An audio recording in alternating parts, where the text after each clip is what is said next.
नमस्कार. आता आपण पाहत आहोत पंढरी महात्म्य. आणि कार्तिक महिना सुरू आहे. 4च दिवसावरती कार्तिकी एकादशी आलेली आहे आणि त्या निमित्ताने आपण पंढरी महात्म्याला सुरुवात करीत आहोत.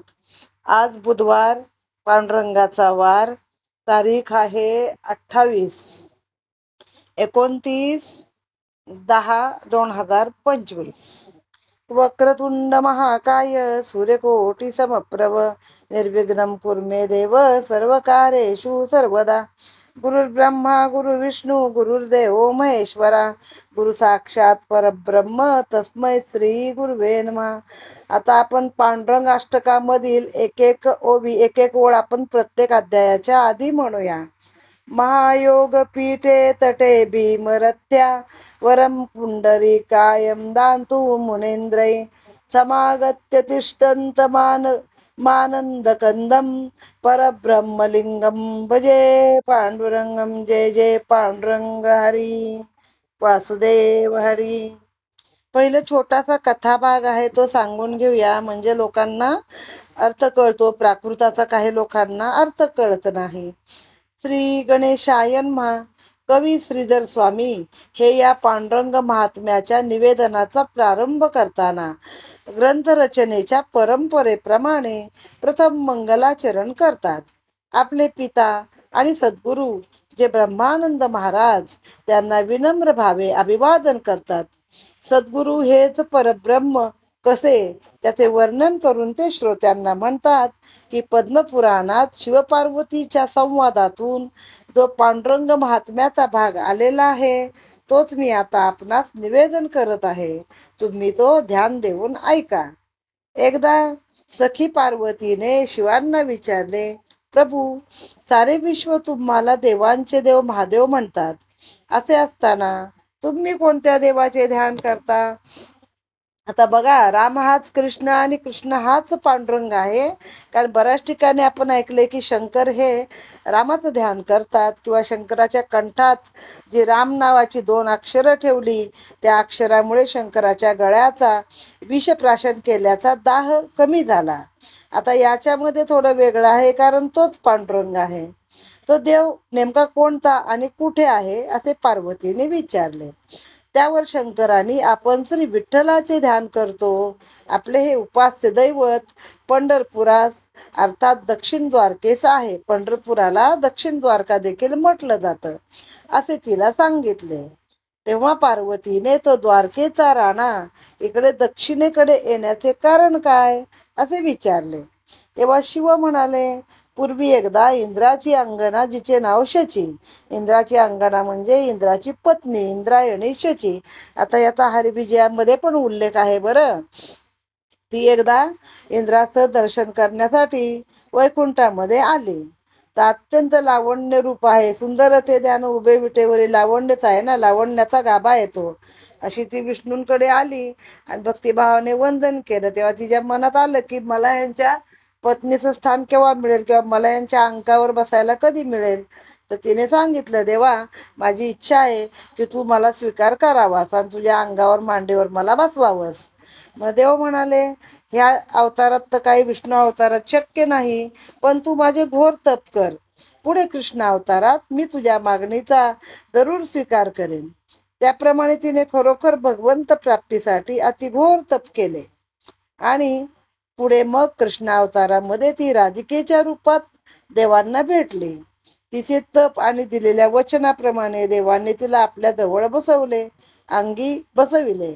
आता ह्याचं हरिविजयात कसं आहे की रुक्मिणी ही पट्ट राणी, त्यामुळं बाकीच्या राण्या रुक्मिणी जवळ आल्यावरती उठून उभं राहून तिला मान देत. कृष्णाच्या मांडीवर बसण्याची हिंमत कोणी करत नव्हते. पण राधिका मात्र एकदा रुक्मिणीच्या सोबत डोळ्यासमोर देवाच्या मांडीवरती बसली, किंवा देवाने तिला आपल्या मांडीवरती बसून घेतली, कारण त्यांनी तिला तसं वचन दिलं होतं. रुक्मिणीला खूप राग आला आणि रागाच्या भरामध्ये ती इकडे दिंडीरवनात आली. हे दिंडीरवन म्हणजे पंढरपूर पासून जो जवळचा भाग आहे, जिथे एरवी कार्तिकामध्ये अधिकामध्ये देव तिथे बाहेर असतात. तर मग तिने दिंडीरवनाचा शांत परिसर पाहून ती तिथे तपाला बसली. पण मग देवाला काही रुक्मिणीशिवाय करमेना. मग देव स्वतः द्वारका सोडून आपल्या पत्नीचा शोध घेत या भागामध्ये आले. रुक्मिणी एका ठिकाणी तप करताना पाहून देवांच्या जवळ उभं राहिले. आणि मग मी गुराखी आहे, मी आमकाय, असं पुष्कळ त्यांची प्रश्न उत्तर आहेत बरं पुढं. आणि मग ती तिथून रागाने निघून गेली की माझं काही ओळख नाही, तुझा माझा काही संबंध नाही, माझा पती आला तर तुला रागे भरल बरं, तू कोण, तू कुठला, असं सांगितलं. आणि मग आपण कसं एखाद्याकडे असं किंग कर्तव्य मूढतेने बघत राहतो, तसं देवाने कमरेवर हात ठेवून चोरट्या नजरेने तिच्याकडे देव पाहत उभे राहिलेले आहेत. असा हा अध्यायाचा एकंदरीत भाग आहे. श्री गणेशाय नमः. श्री सरस्वते नमः. श्री गुरुवे नमः. श्री वेदपुरुषाय नमः. श्री पांडुरंगाय नमः. नमो सद्गुरु पंचाक्षरा प्रणव रूपा परात्परा श्री ब्रह्मानंदा उदारा सुखसागरा गुरुराया. जितुका मातृकांचा उच्चार तितक्या असे ओंकार, तैसा तू विश्व समग्र व्यापुनिया अससी. ब्रह्मरूपे तुची सृष्टी करसी, विष्णू रूपे तूच पाळीसी, शिवाच्या रूपे तूच संहार करसी, करुणी अससी अकर्ता. जे जे झाले अवतार ती स्वरूपे तुझीच निर्धार, हे अवघे चराचर विश्वंभर तुची पै. मत्स्य रूप तुवा धरुनी शंकासुरासी वधुनी, वेद दिदले आणुनी कृपा करुणी भक्तावरी. आता इथे आपण दशावताराची आरती म्हणतो ना, त्याचंच हे सगळं एक एक वर्णन आहे. कूर्मरूप तू घननीळ, पाठीवरी धरला मंदराचळ, 14 रत्ने निर्मळ सागरामधुनी काढली, तोची तू वराह अद्भुत. मर्दिला हिरण्याक्ष दैत्य, दाडेवरी धरा निश्चित, तुवा धरियेली स्वामिया. स्तंभी प्रगटून तू भगवंत, रक्षिला प्रल्हाद निज भक्त, विदारेला दैत्य सत्य हिरण्यकश्यपू देशिया. तोची तू बळीच्या द्वारी उभा रासी अद्यापीवरी, तू भक्त कैवारी श्रीहरी नाना परी रक्षिशी दासा. धरुणी ब्राह्मणाचा अवतार तू एकला एकांगवीर, करुणी क्षत्रियाचा संवार परशुराम विजयी तू. रावणे लोक गांजिले समस्त, मग तू धरुणी अवतार सीताकांत, रावण मारुणी निजाद्भुत अतिप्रताप दाखविला. तूची श्रीकृष्ण अवतार दाविले गोकुळी लीला चरित्र, वधुनिया कंस चाणूर कौरव भार निवेटिले. तोची तू टाकवणी शस्त्र वस्त्र, न बोलसी बुद्ध अवतार, पुढे म्लेच्छांचा संहार कलंक रूपे तूच करशी. तोची तू सच्चिदानंद सर्वेश्वर, दोन्ही कटी ठेवून कर, पंढरीस निरंतर वाट पाहसी भक्ताची. आदि पुरुषा दिगंबरा, जय जय भीमा तीर विहारा. श्री पांडुरंगा रुक्मिणीवरा, भुवन सुंदरा विठ्ठला. जितके सांगितले अवतार, तितक्या स्वरूपे निर्विकार, तो माझा ब्रह्मानंद उदार भीमा तीर निवासी. ब्रह्मानंद स्वामी तू समर्थ, मजमुखे बोले हा ग्रंथ, पांडुरंग महात्म्य संस्कृत, त्याची प्राकृत वदवी तू.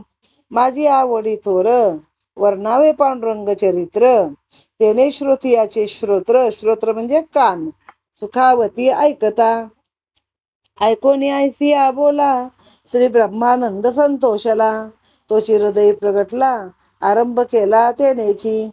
पद्मपुराणी उत्तम श्री पांडुरंग महात्म्य, जे भक्ती ऐकता परम सुखसागर उचंबळे. बहुत महाग्रंथ बोलिला सत्यवती सुत, तो जगद्गुरु व्यास समर्थ, त्याचे भाषित सत्यपय. अविश्वास मानती जे नर पाही, ते नर नव्हे ती खर देही, ते पडले जाणजे अपायी, महाखर दुरात्मे. खर म्हणजे गाढव. माता इथं यांनी काय केलंय, पहिलं सरस्वती गणपती सर्वांचं नमन केलं, आणि मग आपल्या सद्गुरूंचं नमन केलं. आणि गणपती प्रणवरूपी आहे, तर तूच ब्रह्मा विष्णू महेश आहेस, तूच 10 अवतार धरलेले आहेस. आणि आता 10व्या अवतारामध्ये म्हणजे तूच कृष्ण अवतारामध्ये पंढरपूरला येऊन राहिला आहेस. मग त्या आपल्या गुरुला सांगितलं की मला खूप पांडुरंग महात्म्य पंढरी महात्म्य सांगायचं आहे, तर माझ्या हृदयात तुम्ही येऊन माझ्या तोंडून हे वदवावे. मग सद्गुरूंनी हो सांगितलं. मग पद्मपुराणी आहे. हे सगळी जी पुराणं आहेत ती कुणी केली आहेत? व्यासांनी केली. म्हणजे पूर्वी आपल्याकडं होती पुराणं वेगवेगळ्या ओव्यांमध्ये, कथांमध्ये किंवा अशी, पण ती मुखोद्गत होती, म्हणजे एकाकडून दुसऱ्याकडे लिखित स्वरूपात नव्हती. आणि त्याचं काही असं सॉर्टिंगही नव्हतं. मग व्यासांनी पहिलं ते सॉर्टिंग केलं सगळं वेगवेगळं, आणि अशी ती 18 पुराणं आहेत. आता आपल्याला वाटतं अग्निपुराण म्हणजे अग्नीचं पुराण. नाही, अग्नीच्या मुखातून अग्नीने वधवलेलं पुराण म्हणजे अग्निपुराण. अशी अनेक पुराण आहेत.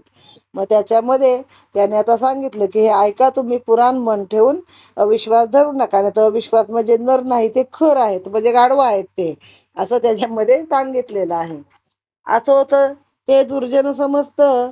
तुम्ही श्रवण करा प्रेमळ भक्त, श्रीधर ब्रह्मानंदे बिनवित, येथून ग्रंथ अवधारा.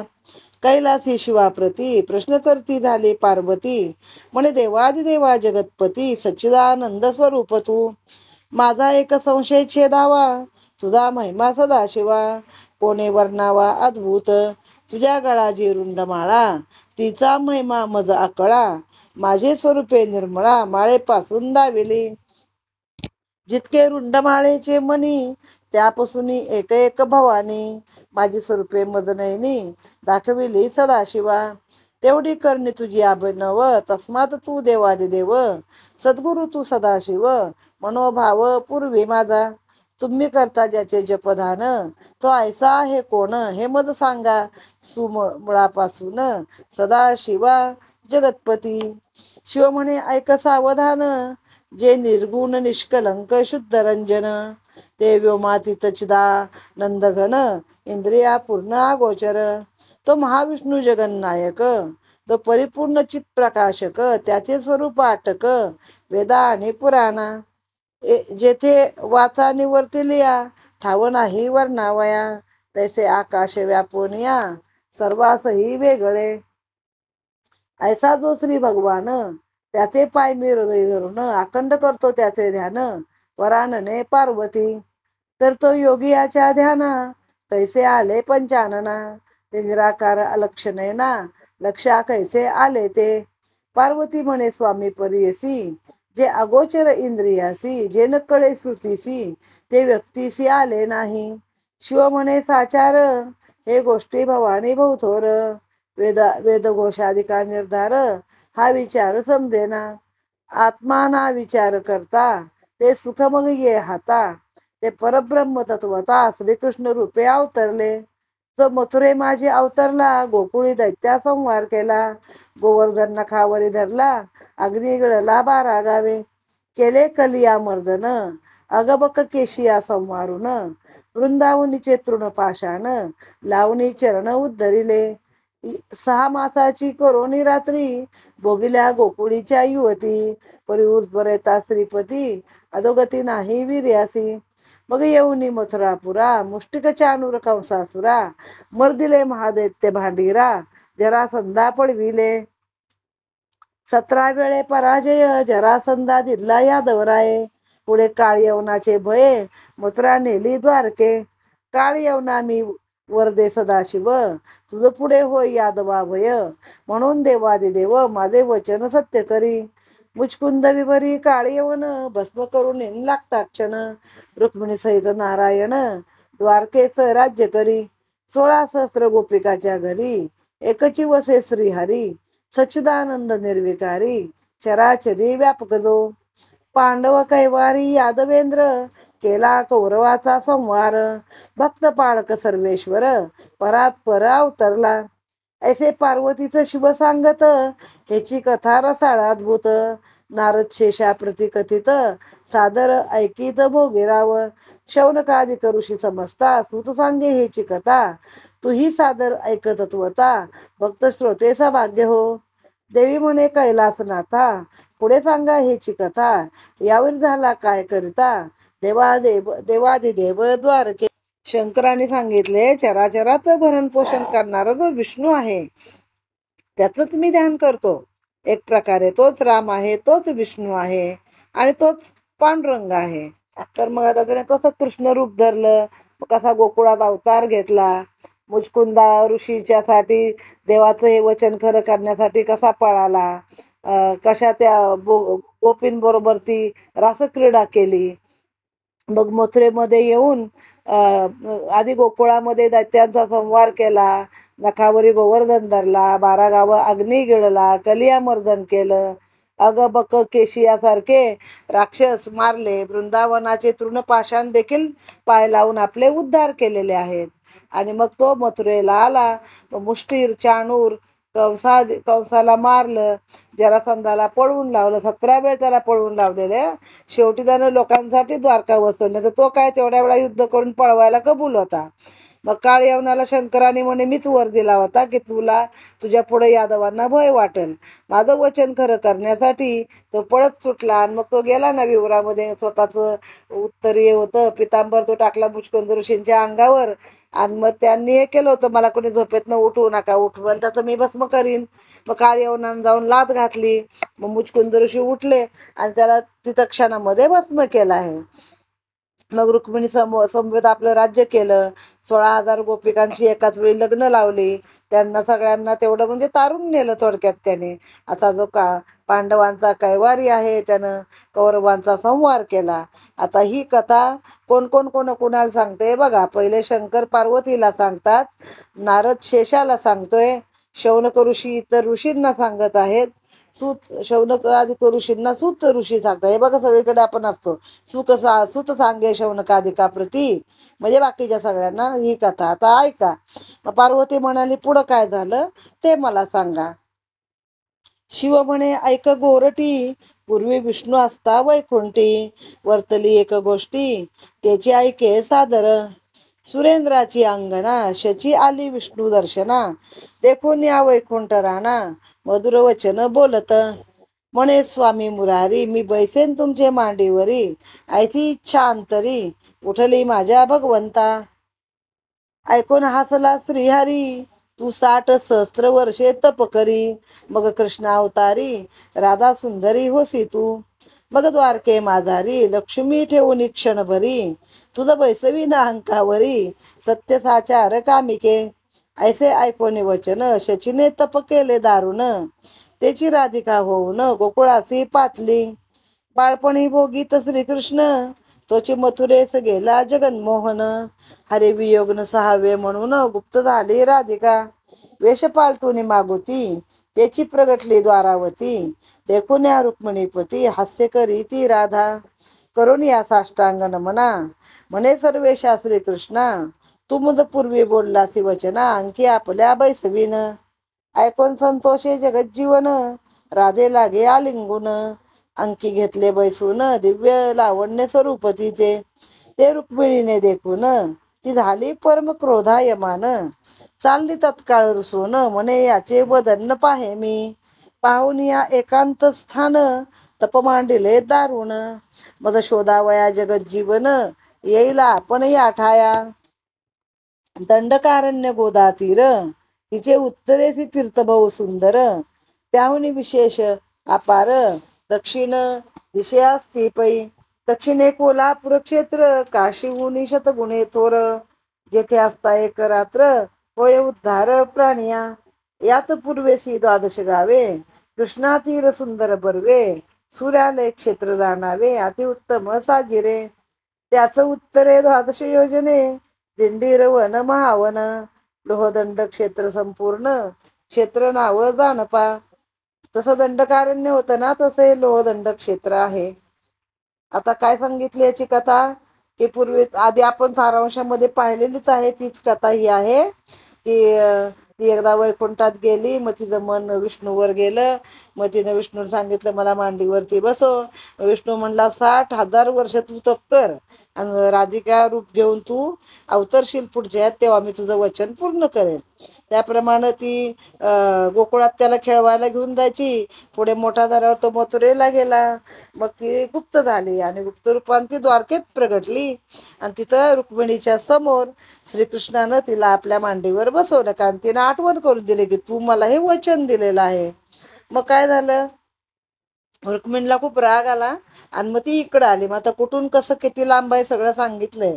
पहिलं गोदावरी तीरावरती काय आहे, दंडकारण्य, जिथं राम गेले होते, पंचवटी वगैरे आपल्याला माहिती आहे. मग त्याच्या दक्षिण दिशेला कोल्हापूर क्षेत्र आहे. काशीसारखंच ते क्षेत्र मानलं जातं. तिथं एक रात्र राहील तरी प्राण्याचा उद्धार होतो. मग सगळे कोल्हापूरवाल्यांचा खरं उद्धारच झाला पाहिजे, आपणही सगळे जाऊया राहायला. त्याच्या पूर्वेला द्वादश गावे, कृष्णा तीर आहे सुंदर. त्याच्या बाजूला लोहदंड क्षेत्र आणि दिंडीर वन आहे. मग तिथे रुसून येऊन तपाला बसलेली आहे. ते दिंडीर व वनी तपकरी रुक्मिणी सर्व सौभाग्यकांक्षिणी तेथे रुसूनी बैसली. इकडे द्वारकेस काय झाले वर्तमान, जगन्निवास तो श्रीकृष्ण रुक्मिणीच्या वियोगे करून श्वेदक्षिण दाहला. म्हणे कोणीकडे गेली रुक्मिणी, मग पाहो कोणे वनी, परम घाबरा चक्रपाणी हिंड्या वनी एकलाची. सर्व तीर्थे क्षेत्रे पाहत आला गोकुळासी हिंडत, गोपाळ गायी घेऊन समस्त चालला दक्षिण दिशे. गायी राखावयाचा वेत, तोची दंड हाती शोभत, शंख तोची कमंडलू निश्चित, झाला विरक्त संन्यासी. गळावन माळाचे भार, श्री वच्छांकित मनोहर, मस्तके रुळती कबर, मकराकार कुंडले, नीलजीमूत वर्ण सुंदर. नीलजीमूत म्हणजे दादा अर्थ काय दिलाय बघा, मेघाच्या रंगासारखा काळसर निळसर असा. झाला विरक्त दिगंबर, प्रवेलोपती सहस्र दिनकर, वरुणी रतीवर वाळीजे. सर्व गायी आणि गोपाळ, आपण मध्ये सुंदर गणनिळ, वदन सावळे वेल्लाळ, धरियेला बाळ वेशतेने. सुवर्णवल्ली सुंदर, माझी वेशला परिकर, बाळरूप दिगंबर, इंद्रावर स्वामी दो. वनोवनी शोधत कमल नेत्र, तो दृष्टी देखील लोहन दंडक्षेत्र. दिंडीर व वन सुंदर आणि पवित्र साजिरे. गाई गोपाळा मागे टाकुनी पुढे एकटा चक्रपाणी, प्रवेशाला दिंडीर वनी तेथे म्हणे रुक्मिणी येते पाहो. वनी नाम घेऊनी बाहे, अहो रुक्मिणी क्षीराब्दी तने, पद्म नेत्री मम प्रिये, झालीस काय सांग पा. परम सुंदर लागले वन, अशोक चंपक चंदन, जाई जुई रातांजन, बकुळ मोगरे शतपत्रे, आंबे डाळिंबे नारिकेळी, सगन लागली वनस्थळी, सूर्यकिरणे भूमंडळी, जळीस्थळी पडली असती. वृक्ष लागले भूमीपर्यंत, त्यात शोधित भगवंत, तो देखली अकस्मात, तप करीत बैसली असे. मग ह्याला काही कर्मे ना द्वारकेमध्ये. मग आला तिच्या शोधायला. पहिला गोकुळात गेला, बाळरूप धरलं, आणखीन सगळ्या गोपाळ गायी सोबत घेतले आणि निघाला दक्षिणेकडे. एक एक वन शोधत शोधत शोधत. असा निळा रंग आहे सुंदर, सोन्याचा कंबर पट्टा आहे कमरेला. आणखीन श्रीवत्सलांचनाचं जे आहे ते छातीवरती आहे. डोक्यावरती केसांचे बहार आहेत. म्हणजे आता इतकं नातवंड परतवंड झाल्यावरची गोष्ट आहे. तो आता द्वारका सोडूनच आला ना, तर पुन्हा बाळरूप घेऊन तो आलेला आहे. असं सावळे सुंदर वदन आहे. की सुवर्णवल्ली म्हणजे काय, सोन्याचा कंबर बंद आहे त्याला. आणि ह्या घातल्यात आपल्या गुंजमाळा, फुलांच्या माळा असं घालून चाललाय. रुक्मिणीच्या नावाने हाका मारत मारत चाललाय. मग ते दिंडीरवानामध्ये आला. तिथं अशोक, चंपक, चंदन अनेक प्रकारची झाडं आहेत. सूर्याची किरणाशी खालीपर्यंत कधी येत नाही तशी झाडच एकदम जमिनीला टेकली आहेत. आणि तिथं ही रुक्मिणी त्यानं बघितलेली आहे की एकटीच तप करत बसली आहे. दृष्टी देखून या कमळा, संतोषला घन सावळा, बघा अति मंजुळतये वेळा, बोलता झाला ऐका ते. म्हणे पद्मनेत्रे कामिनी, का आलीस येथे रुसोनी, बैसलीस ये गौरवनी, काय म्हणोनी प्रिय तू. नाही मनुष्याचा संचार, सूर्यकिरण न दिसे अनुमात्र, ऐसे हे वन घोर, का सेविले प्रिय तुवा. मग लक्ष्मी म्हणे लक्ष्मी सुंदरा, अरे तू कैचा कोण वेशधारा, परांगणेसी कामातुरा, काय कारण बोलावया. काही भवबंधाचे भय धरी, प्रिय म्हणतोसी परणारी, बहुतेक आहेसी परद्वारी, बाळपणापासूनी. चोरट्यासारखा येऊनी, उभा ठाकलासी येवनी, या उपरी मोक्षदानी, काय बोले परमात्मा. मग म्हणे ओ कल्याणी, सत्य बोलली सवचनी, मी न भिये भवबंधा लागुनी, विपरीत करणी माझी असे. मी न भिये कळी काळासी, काळ पाळी मम आज्ञेसी, पुढे तू मज ओळखीसी नोळखीसी बुलकैसी पडली तू ते. लक्ष्मी म्हणे तू कोण, आहेसी देवादिदेव सनातन, की विष्णू तू घनश्याम वर्ण, की चतुरानन आहेसी, की आहेसी चंद्र शंकर, की आहेसी शचिवर. गोष्टी सांगतोसी थोर थोर, होत चतुरपणेही. मज तू मूड म्हणसी, मुडासी का गोष्टी सांगसी, वृथाची का जल्पसी, वेशधरा शानिया. तो चतुर असेल तिस सांगे गुड बोल, येथे वृथा का गमसी वेळ, जाय कार्या आपुलिया. ऐसे रुक्मिणी बोले वचन, उगाची तन्मय जगत जीवन, अवलोकित तिचे वदन, पातेन हाले नेत्रीचे. जानू मध्ये धरुणी बेत, कटी ठेवून दोन्ही हात, उभय कमळ नेत्र गवगवीत, घनश्याम सावळा. नासागरी ठेवून दृष्टी, अद्यापि उभा जगजेटी, न बोले रुक्मिणीसी गोष्टी, स्वरदृष्टी पाहतसे. आद्यकल्पीचा महायुगांतरी, उभा 28वा द्वापारी, तो युगीच्या कृष्णावतारी, तप करीत रुक्मिणी ते. श्रीधर म्हणे येथून आता, पुढे आहे रसाळ कथा, ब्रह्मानंद रूप तत्वता, संत श्रोते तुम्ही हो. इति श्री पद्मपुराणे पांडुरंग महात्मे श्रीकृष्ण रुक्मिणी आगमन नाम प्रथम अध्याय गोडहा. मग रुक्मिणी म्हणते तू आहेस तरी कोण, वेश बदलून आला आणि माझा काय संबंध, आणि परक्या बाईला प्रिय म्हणतोस, तुला काय वाटतं की नाही भीडभाड कशाची, घाबरतोस की नाही कशाला. मग बहुतेक लहानपणापासूनच परक्याच्या दारात जायची तुला सवय झालेली आहे. मग आता यांचे एकमेकाला मजेचं बोलणं किंवा टोमणे मारणं देवामध्ये पण चालू असतं. तो म्हणतो हो तुझं म्हणणं खरंय, मी कळी काळाला भीत नाही, काळच माझी आज्ञा पाळतो, मी कशाला भवबंधाला घाबरत नाही, माझं काहीतरी वेगळंच आहे.